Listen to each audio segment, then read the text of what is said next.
Hello and welcome to Rights and Recourse, a program that tackles issues affecting your rights and matters of legal recourse. My name is Dumile Matez. Remember, you can also be part of our discussion today by tweeting us at Rights Recourse or calling our studio line on 011 714 5497 or 5498. Alternatively, email your thoughts to rightsandrecourse@sabc.co.za.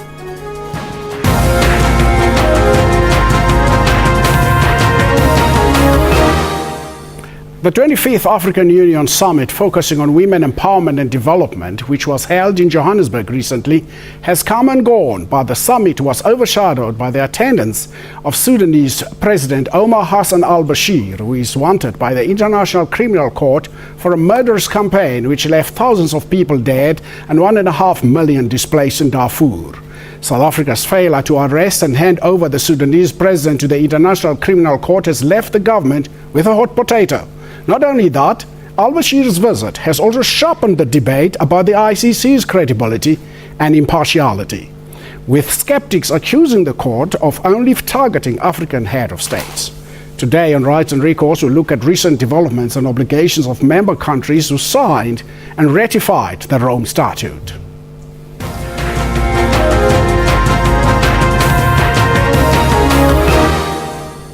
To unpack these issues, let me welcome here in the studio Ms. Angela Muduguti, who is a lawyer and from the Southern African Litigation Center. We're also joined by Dr. Alfredo Hengari, Senior Research Fellow from the South African Institute of International Affairs. And in our Durban studio, we are joined by Mr. Barnabas Xulu, Director at Xulu Incorporated. Ladies and gentlemen, good afternoon and welcome to Rights and Recourse. Good afternoon. Thank you. First of all, Mr. Xulu, probably I hope you can hear us down there in Durban.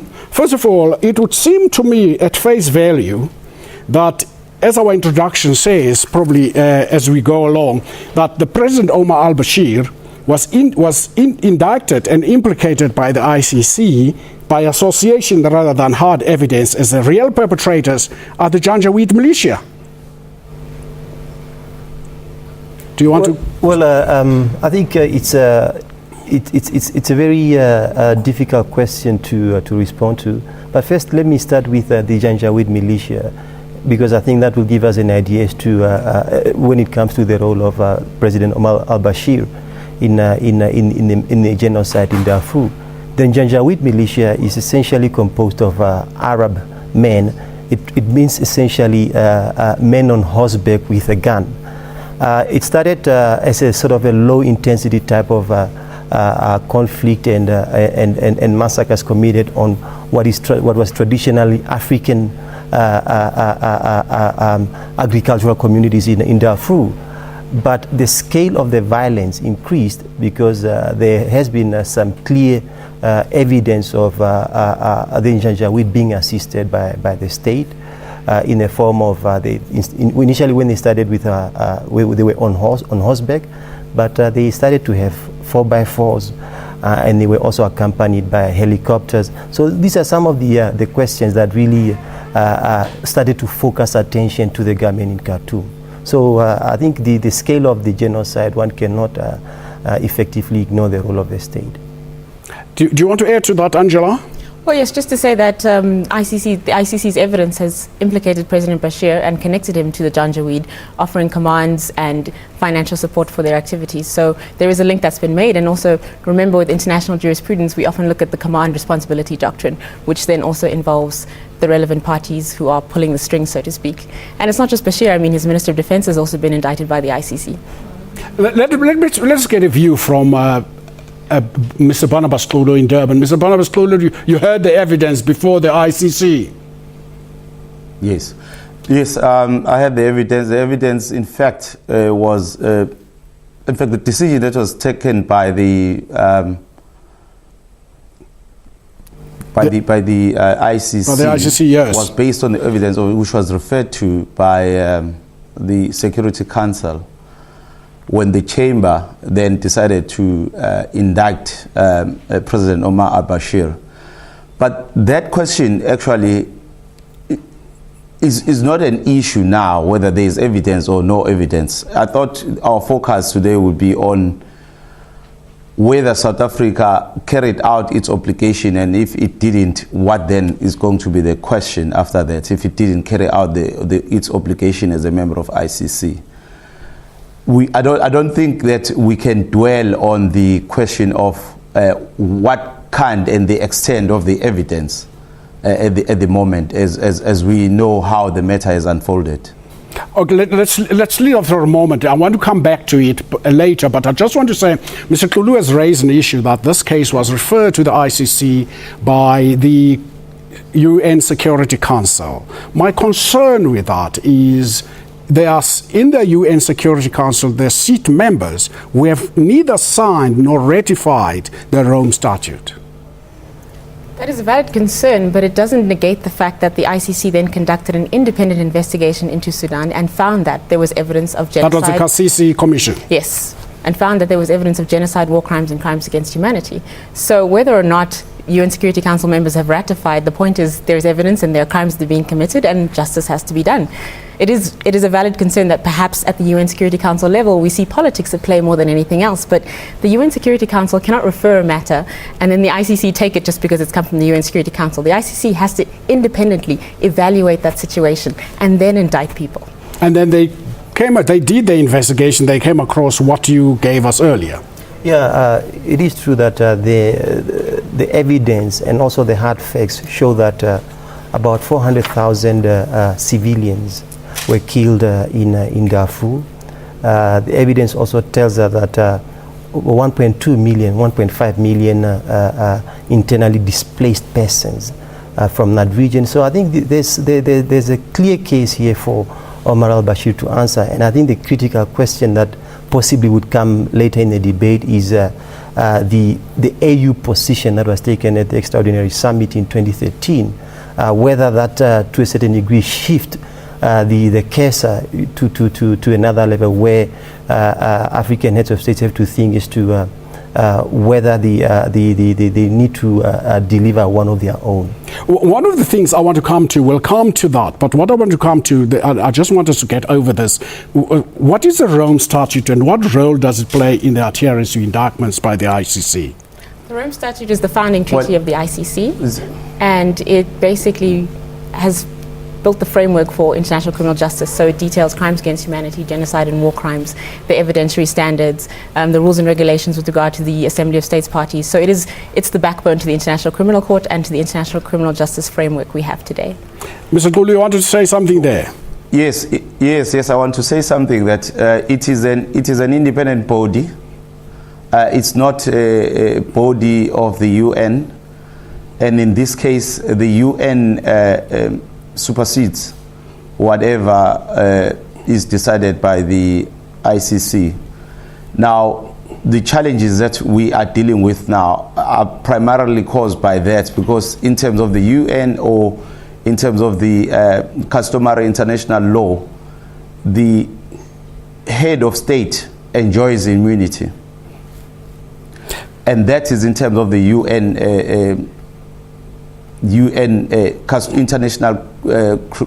international customary law. Now, the question that you should be asking ourselves is whether Omar al-Bashir enjoys that protection which is there in the rules of customary international law. Thank you very much. Before my view is that he does enjoy that immunity. Let me come back to something we said when we were off air regarding the Rome Statute. What are countries who are signatories and who have ratified the Rome Statute supposed to be doing?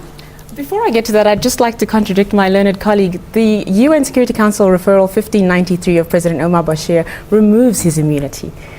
So there is no immunity in his case. Well, I have a different view, with due respect, my learned friend, in the following, because there is no way the Security Council, for that matter, can delegate its powers or its authority to the ICC, because ICC is not competent to receive that power.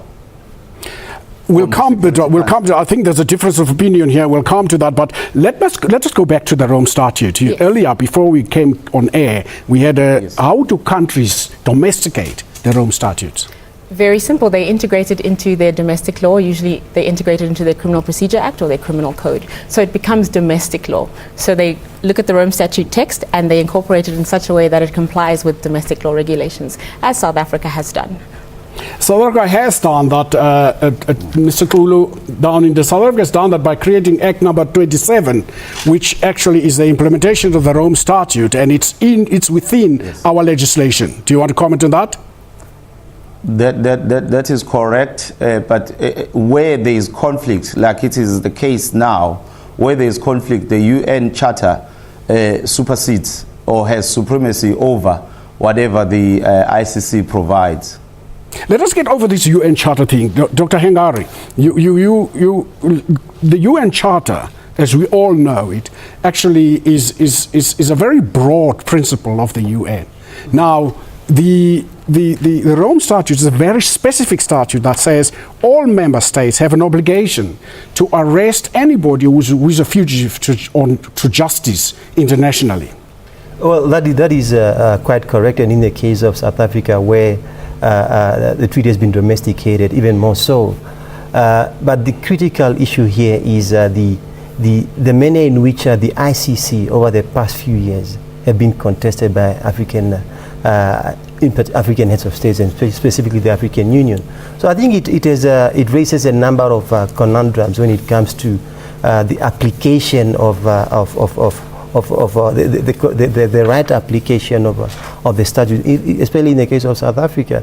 I do think that the key turning point in my view was the case of Uhuru. That's when African heads of states said enough is enough, because there are clear suggestions that the ICC did not have sufficient evidence to prosecute Uhuru Kenyatta, and that raised a number of eyebrows in African capitals. So I think my view is that there has been a turning point. So I don't think that we'll come back to that. I'm sorry to interrupt you. We'll come back to that when we come back from the break. If you'd like to join us today's discussion, you can please call us on 011 714 5497 or 5498, or tweet us at Rights and Recourse. Stay with us.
Who will be sacrificed in the name of Bashir?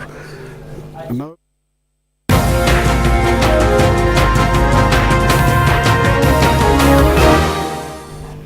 Welcome back, and we are discussing the issue of the ICC and the President Omar al-Bashir from Sudan.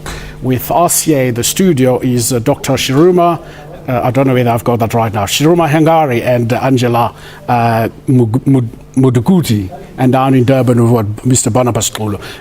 It would seem to me, despite the fact that there are 31 African countries that have signed and ratified the Rome Statute, some have signed, some have not ratified, some have signed the Rome Statute, that the opposition to the ICC is rather self-serving. Am I right? Am I wrong?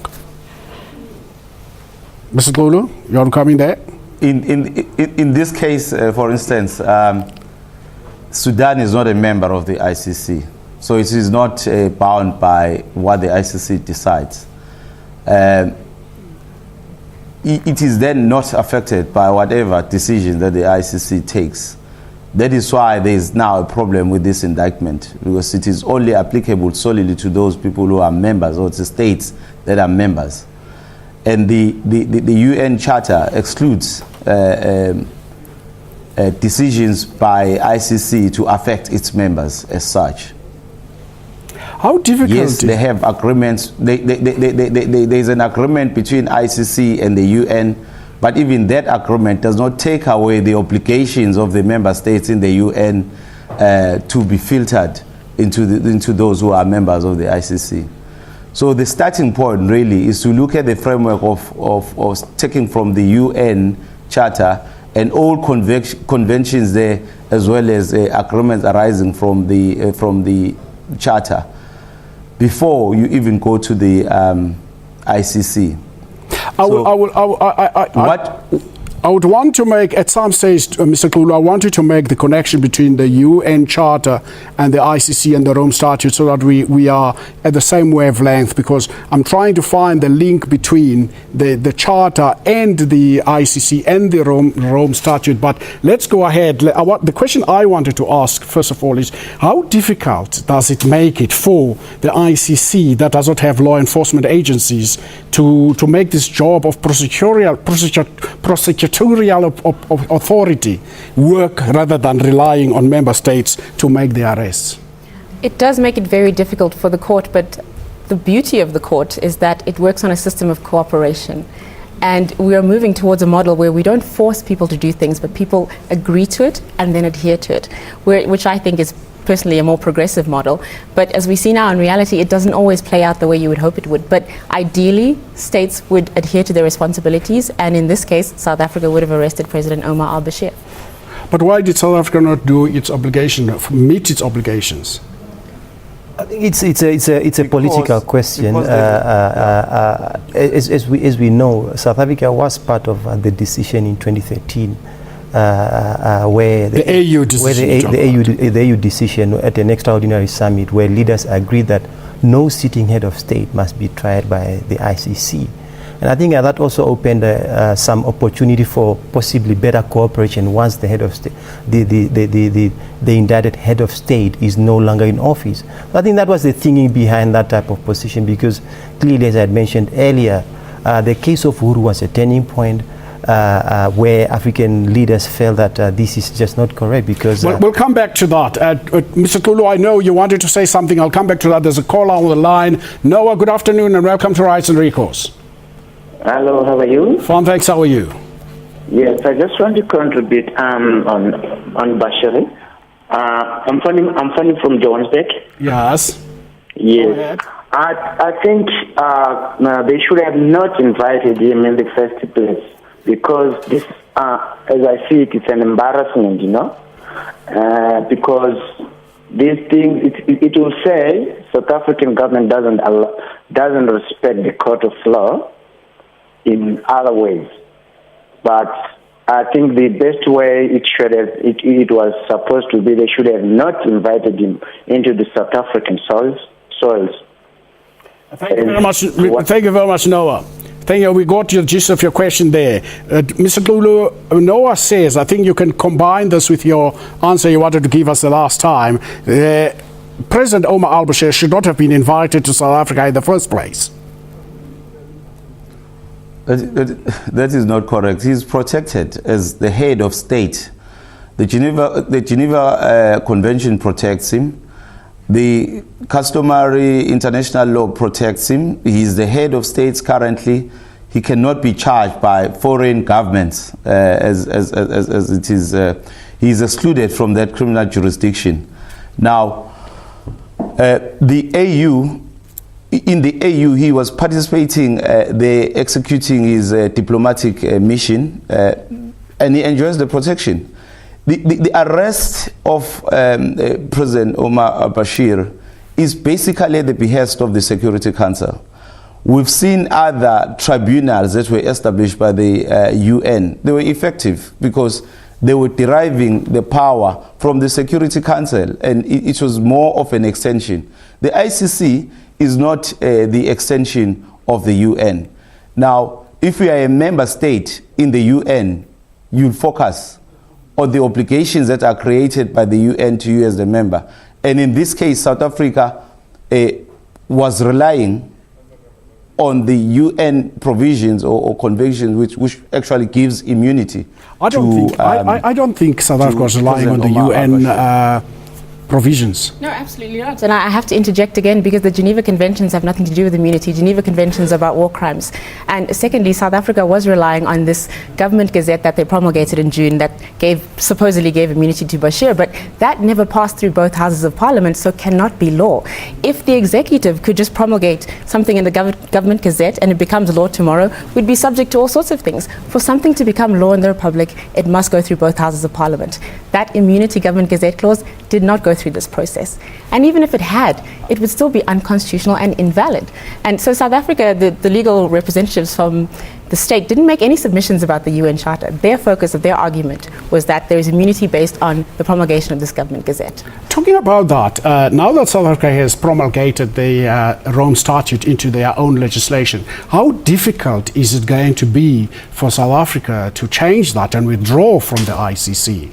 As there's been calls made that South Africa withdraw. There is a process. Once again, it has to go through both houses of parliament, and then the executive has to sign on it, and then they have to write a letter to Ban Ki-moon indicating their intention to withdraw, and only a year after that letter has been handed in is withdrawal effective. So it's a long process. It can't happen overnight. Let us take this call from Sipho from Johannesburg. Sipho, good afternoon and welcome to Rights and Recourse. Hello, Sipho. Hello. Yes, Sipho, how are you? Hello, I'm fine, thank you. How are you? Fine, thank you. Can you ask your question? My comment is just to add that Nkosazana Zuma made it very clear that in addition to Al-Bashir enjoying, as a head of state, immunity, diplomatic immunity, and so on, there was also, in addition, the one he enjoyed from the AU. One must also remember this is against the background that at some stage we had George Bush Jr. coming here. We had Tony Blair, that many people, including the International Human Rights Commission, had actually asked that they should be arrested. And this wasn't done. The IC didn't push this, So here, we don't want you to sidetrack us because there's no indictment against George Bush. There's no indictment against Tony Blair. Let's get that clear quickly. Yeah, that is correct. There's no indictment against Tony Blair or George Bush Jr. So I think that argument is slightly invalid. The case of Omar al-Bashir is quite clear. And in terms of South Africa's law, South Africa had the obligation to arrest Omar al-Bashir.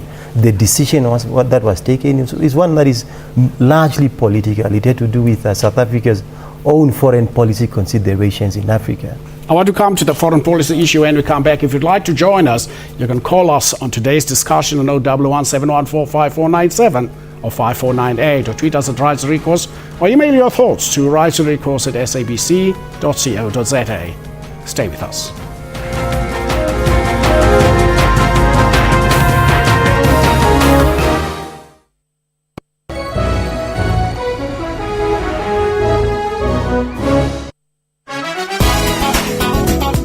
Culture is most definitely defined through one's individual style, be it through music, lifestyle, and fashion. Live Magazine has been in existence since 2010. It is a youth-run media channel covering a range of topics from fashion, politics. We need, and there's a huge gap in South Africa, skilled museum personnel, such as collections manager, restorers. That is a gap. Pattern of contact includes the 14th century Chinese world map. This is one of the oldest surviving world maps, titled Da Ming Hun Yi Tu. Join Musam Khalifi on Afro Showbiz every Saturday at 19:30 CAT.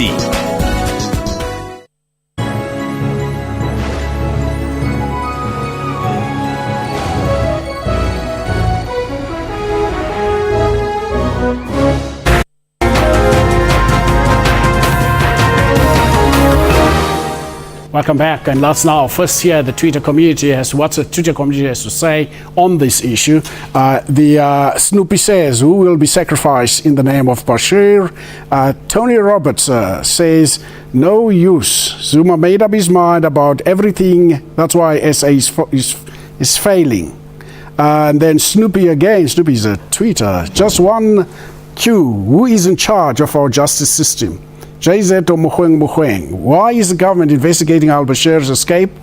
What questions would you like to ask our panelists? Oh, that's a question we asked them, and that's what the Twitter community is saying. Angela, you wanted to clarify something around the invitation to President al-Bashir. Absolutely. The first caller raised it, and I think that's a very fair point, because we saw that in 2009 for President Jacob Zuma's inauguration, Bashir was invited. But the DG of DIRCO made it clear that if he comes, he will be arrested. Bashir didn't come. Same thing in 2010 with the World Cup. He was invited, but it was also made explicitly clear that should he come, he will be arrested. So which is why this debacle that we have now is highly irregular when we look at South Africa's behavior in the past with Bashir. Mr. Kulu, he was invited for the inauguration of the president, was invited for the World Cup. Why did he not come? Why did he not force and come? Because he was invited by South Africa. Well, firstly, I don't hold any brief from President Omar al-Bashir. We respect that. My comment is just an opinion based on the international law practice of what is supposed to happen. I will know the facts really related to that specific incident or those two incidents. All that I'm saying is if I was South Africa, because if they've effected this arrest, the Sudan government may have easily referred them to the international criminal, the international court of justice for the breach of what is there in the United Charter and the rules dealing with the customary international law. There is a call on the line. Mr. Tulu, thank you very much. I'll come back to you. My apology for interrupting you. There is a call on the line, but I first want to understand this. What role did the xenophobia incident in South Africa a couple of months ago had to do with this decision? Well, I think one can only speculate that it might have played a minor role in terms of the overall decision taken, because it's important to also know that South Africa did take a bit of a beating in terms of its image on the African continent. There has been some, when you travel to some African capitals, people will tell you that South Africa is not African enough. You have all sorts of adjectives used to describe South Africa. And that has to do with some of the issues that make South Africa also South Africa, which is, for example, the issues of rule of law, a democracy that is functioning much better than many African countries.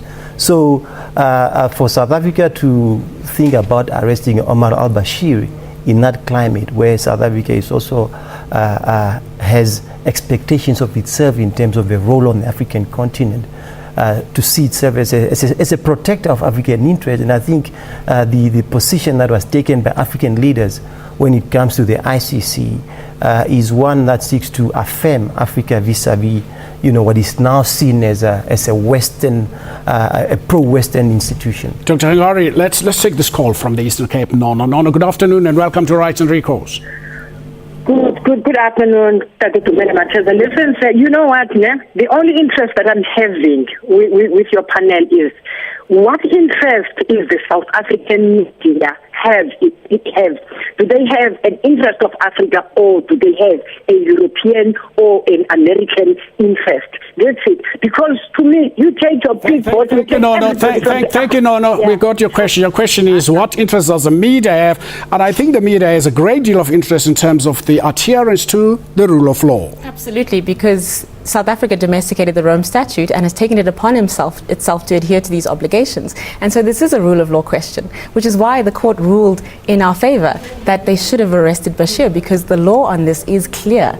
So South Africa has obligations. So in a sense, this is less about Bashir, but more about South Africa's obligations as a signatory to the Rome Statute and as a nation that's domesticated the Rome Statute of the ICC. We've got a lawyer down in Durban. Mr. Kulu, the court ruled on Saturday that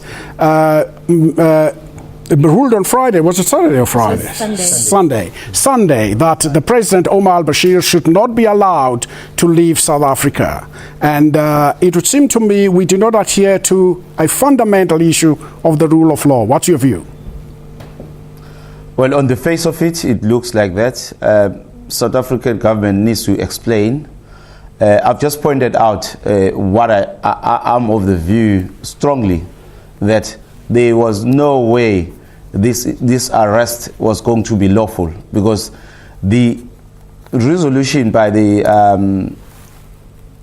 AU Security Council to refer this matter to ICC was the resolution 1593 was ultra vires. There is no way in which they could have waived the immunity of the head of state. So on the face of it, the order of the court was supposed to be respected by the South African government, but they have a chance now to explain why they have not complied. I think I want to go back to something you raised. My apologies. I want to go back to something you made around the issue of the Security Council. I also made that announcement. I didn't get your view on that. And that is, why would the Security Council refer a matter to the ICC when there are members sitting at the Security Council who have not signed, neither ratified the Rome Statute? That is what has placed this whole case into this dilemma. Possibly politics has had a role to play in that regard, but because ICC is not a body of the United Nations, so it can't assume any obligations that are created to member states in the UN Charter. It can't assume. It doesn't have competence. I think let me come back to Angela on that. Let me come back to Angela. Angela, you said if South Africa were to withdraw, they'll have to write a letter to the Secretary General of the UN. Now, that brings the connection between the UN and the court. Yes, I have to once again disagree with my learned colleague. There is a connection with the two. There are three ways in which something can come before the ICC. A United Nations Security Council referral, as per the Rome Statute, a self-referral, where a nation independently subjects itself to the jurisdiction of the court, or the prosecutor can exercise her jurisdiction in a country that has signed and ratified the Rome Statute. So what we see with Bashir and Sudan is that United Nations Security Council referral, which is legitimized because it's stipulated as such in the Rome Statute. I want to come back to something you mentioned just now, where nations can subject themselves to the jurisdiction of the court. We saw that happening with Cote d'Ivoire with respect to President Gbagbo. Yes, Cote d'Ivoire, Uganda, Mali. There's several examples. Central African Republic, all self-referrals. Earlier we spoke about. I want to come back to this issue of the South Africa's foreign policy. We spoke about the foreign policy, despite the declaration by President Mandela that South Africa's foreign policy will be guided by a human rights ethos, and this was evident during his administration.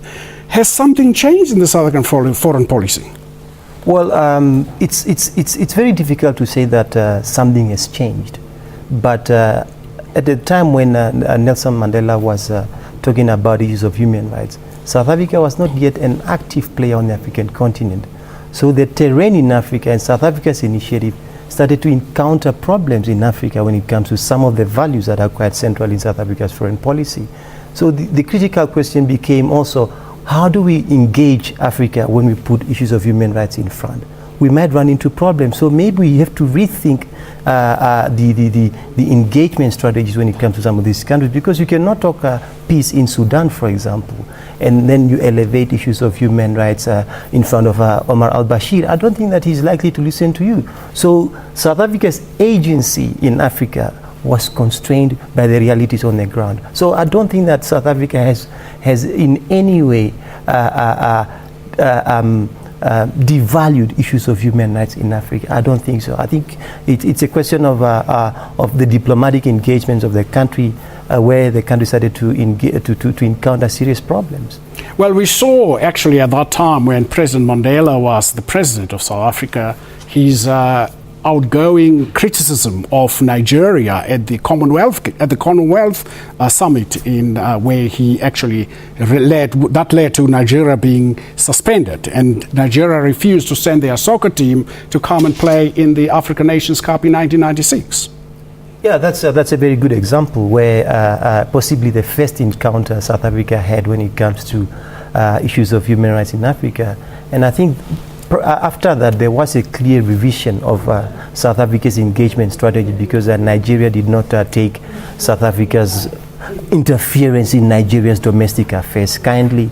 And there has been a clear shift in South Africa's foreign policy when it comes to issues of human rights, not to diminish them, but to sort of let's try and see how we can domesticate issues of human rights at the AU level, instead of South Africa being the country that speaks on issues of human rights, risking the eye of other African countries. I get a sense here, Angela, that South Africa finds itself between a rock and a hard place, with its constitutional institutions and solidarity with its neighbors that frown upon and perceive the ICC as Western interference in their domestic affairs or in their sovereignty. Some people have said that, but I think I would have to disagree, because obviously if you look at the AU Constitutive Act, it talks about accountability, justice, and bringing an end to impunity. So how does this debacle correlate with South Africa's so-called obligations at the AU level? I think there is a lot of inconsistency. I think it's a game of politics, unfortunately. And I think the law and the greater good is clear. Justice and accountability is necessary, and South Africa had a chance to do that. Mr. Lulu, down in Durban, quickly, I don't know whether you're going to respond to this issue of the change in this foreign policy of South Africa. I won't have much comment on that. My take is just on the observing the law as it stands. The immunity is a reality. There was no way, this arrest could have been legal by the South African government. On the change of policy dealing with human rights and the African continent, the organizations like the South African Litigation Center could not have assumed the obligations of the South African government as they were trying to do in law. I don't know on what basis they've assumed those obligations, because there is no way, even in the ICC, ICC as the International Criminal Court does not extend its powers to organizations like the South African Litigation Center. I think so that remains. I don't want this to be a discussion between Mr. Lulu and the Southern African Litigation Center, but I want to go back to the Constitution, the South African Constitution. The Rome Statute aside, subsection 5 of the Constitution goes further to say, I think I quoted one other section of the Constitution, section 165, subsection 2. And subsection 5 says, goes further to say that an order or decision of the court binds all persons to whom and organs of state to which it applies. Is government in contempt of court here? Government could potentially be in contempt of court. We're waiting for the court to issue the reasons for its order, and we're also waiting for an affidavit that the state is due to submit next week that explains exactly how President Omar al-Bashir escaped and who's responsible for that. So pending that, we can't make a decision or a declaration as to whether there's contempt of court, but we need to wait for those documents. And I must seize the opportunity to explain the Southern Africa Litigation Center's role in all of this. The Constitution of South Africa gives human rights organizations locus standi to bring cases that are in the public interest before the court. And that's exactly what we did. Justice and accountability are in the public interest. Mr. Lulu, I think you heard that comment there, but I want to add to that, in that probably it is in the interest of civil society to interpret their own constitution. And when you interpret your own constitution and your law, you have a right to bring a case to court against anybody. That is correct, but have they observed the existence of this head of state immunity? I don't think probably one of the other things that has not been done is to explain the African Union's own immunity details. I think you spoke about they stand for humanity and justice and all of that's what they say in their founding documents, but we haven't seen that, have we? Yes, and as I indicated before, the law is very clear, which is why the court found in our favor that immunity is not applicable in this situation. So I think we need to one, look at the judgment, and two, understand that sort of directly attacking the Southern Africa Litigation Centre doesn't further the cause, anybody's cause. We need to look at the law and look at the judgment. So immunity does not apply in this situation, which is why the court found in our favour. Dr. Heringa. Going to be applicable. No, go ahead. Go ahead, Ms. Kulu. Go ahead. The immunity was not going to be applicable only if it is waived by the Sudanese government. In this case, it did not waive immunity to protect Omar al-Bashir and other members of the cabinet, because they are protected. The only stage where this could have been waived is when the state itself consent to that. And in this case, it has not consented.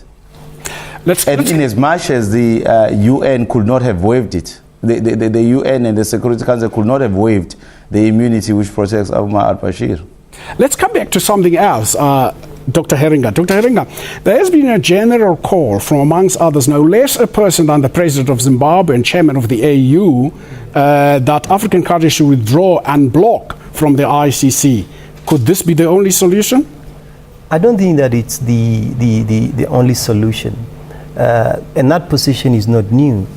In 2013, when President Uhuru Kenyatta and his deputy, William Ruto were indicted by the ICC, a number of African countries were pushing for withdrawal. And that's why that extraordinary summit was called in October. It was to discuss the ICC, Africa's position on the ICC in particular.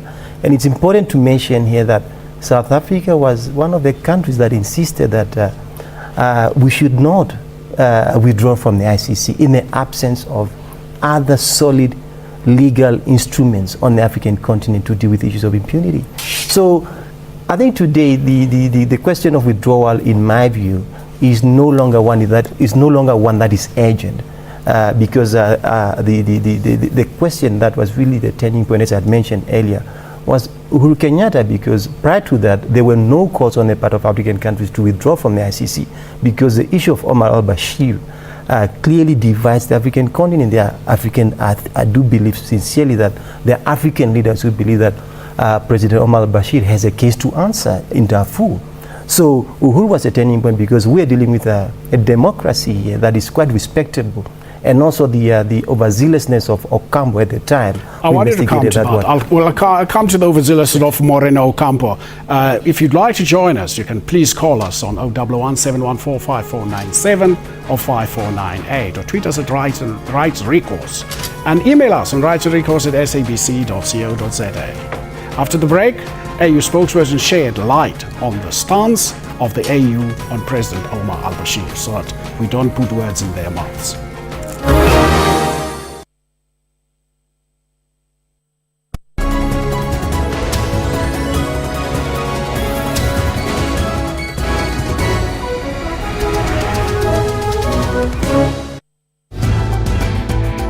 Sparks fly over Verwoerd. Let's now have a look at this. Now, Verwoerd, the comment yesterday in Njanji, Mr. Sparks lived up to his name and caused quite a few sparks. It was quite shocking for me to hear him compare H.F. Verwoerd to Helen Zille in terms of her orator skills. Mugabe to compensate white farmers for land grab. I don't know if I'm justified to call it truth and reconciliation Mugabe style. Watch Media Monitor with me, Alicia Jali, Sundays at 9 a.m. only on the SABC News Channel.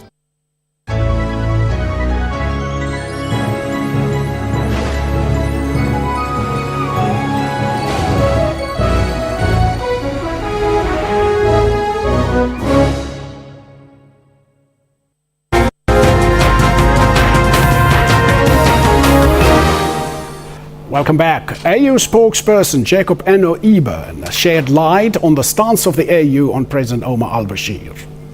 The last couple of summits of the African Union heads of states have had this issue as part of the agenda, just talking about Africa's relations with the ICC and to redefine it. And that's why enormous pressure was put for President Kenyatta's trial to be dropped, which has been dropped.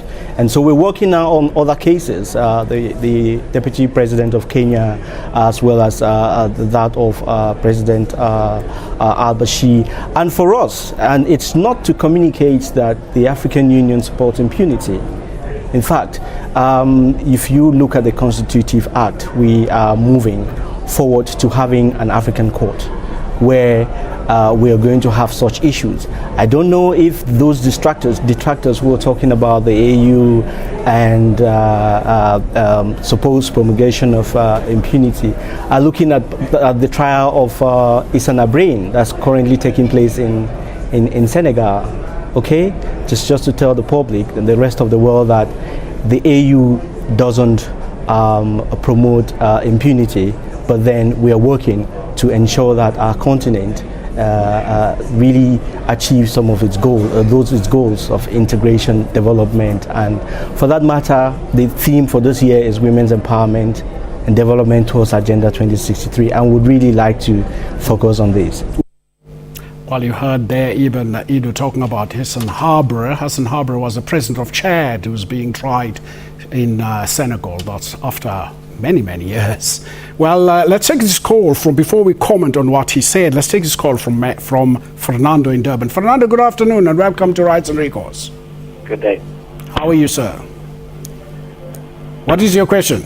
Good afternoon. Yes, I just want to ask the lawyer a question from Durban, that if an order was issued by a high court that he is not to leave the country, and if a full bench of judges have found him to be arrested, how can the lawyer then say it's not valid?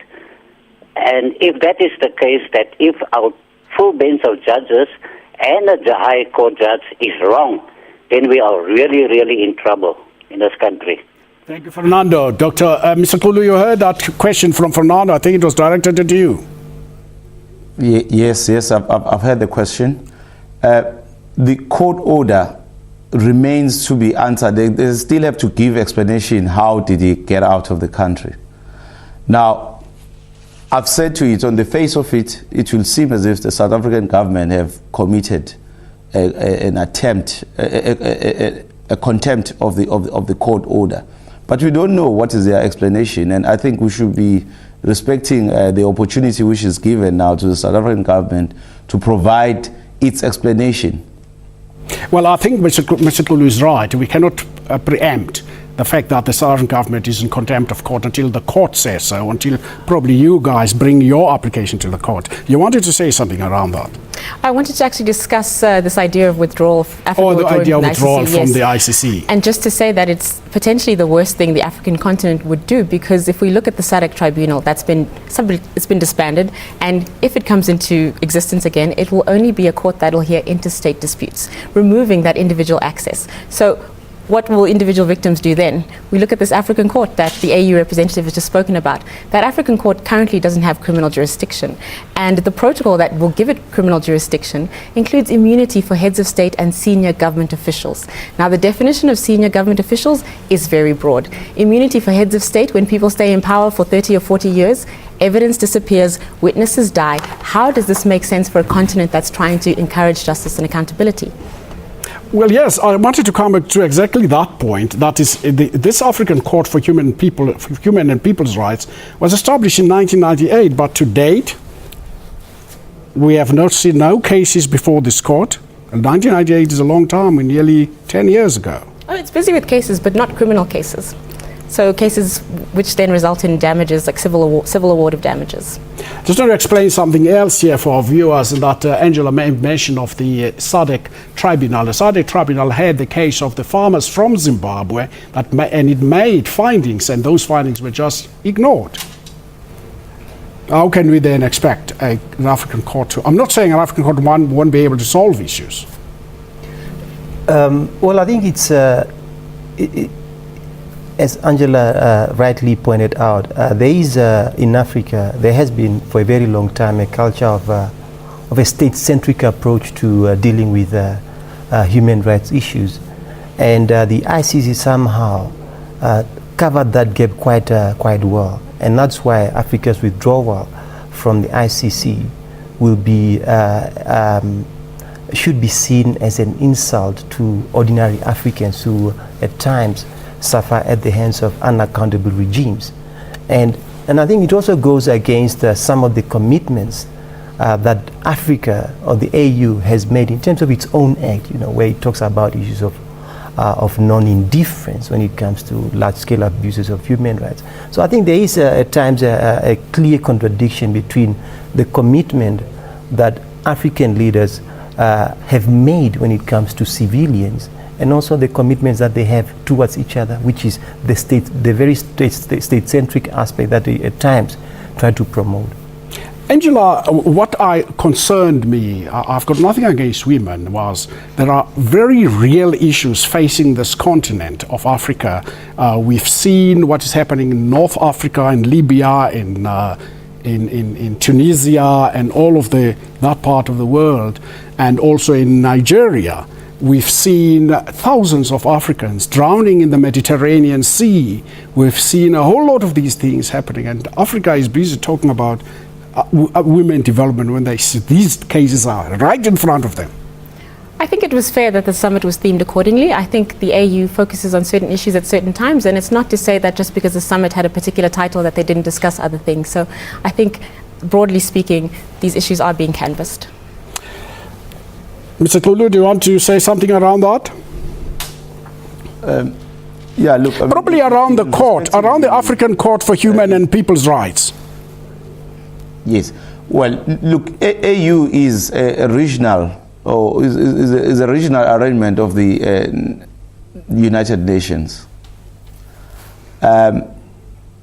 She was correct, Angela was correct when she said, then it will inherit all that is there provided in the UN.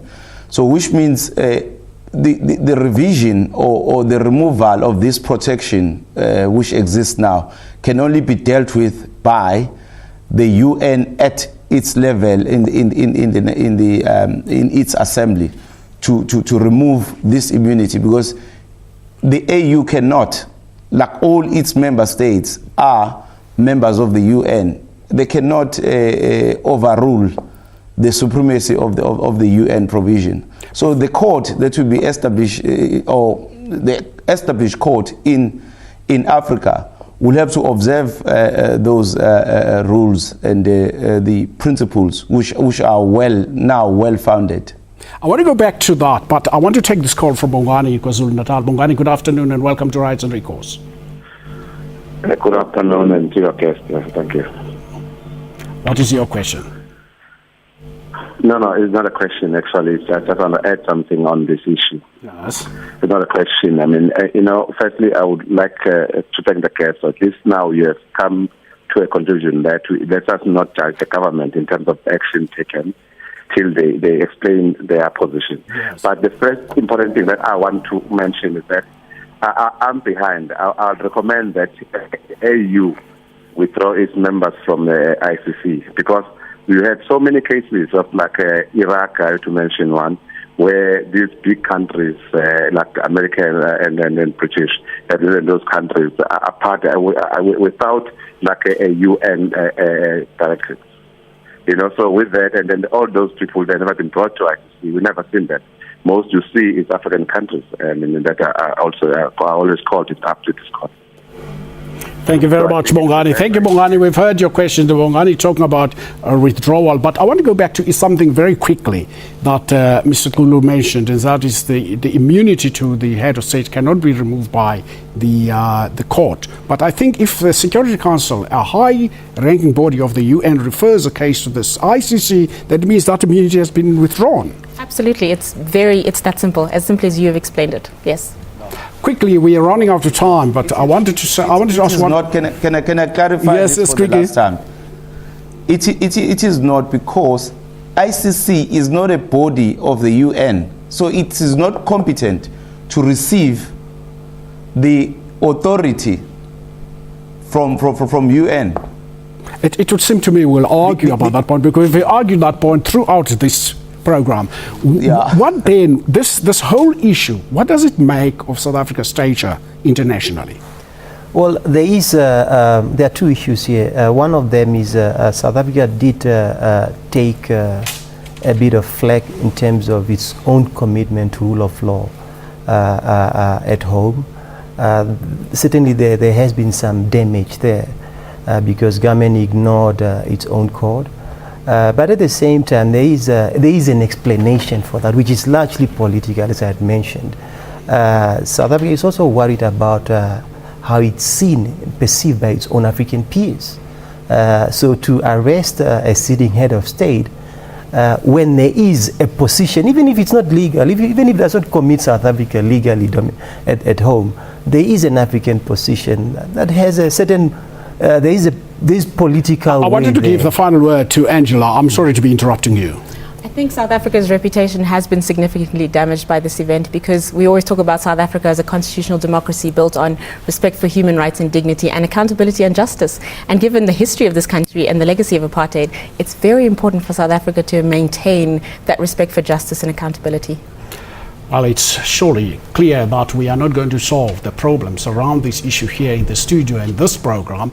It's been an hour long that has been going on, but we're hoping that we will see what the solution is going to be from the African Court, which I thought could be complementary to the ICC. This has been Rights and Recourse. This program is repeated at 10 tonight and 5 on Monday morning. From all of us in the studio, thank you to our guests and good afternoon.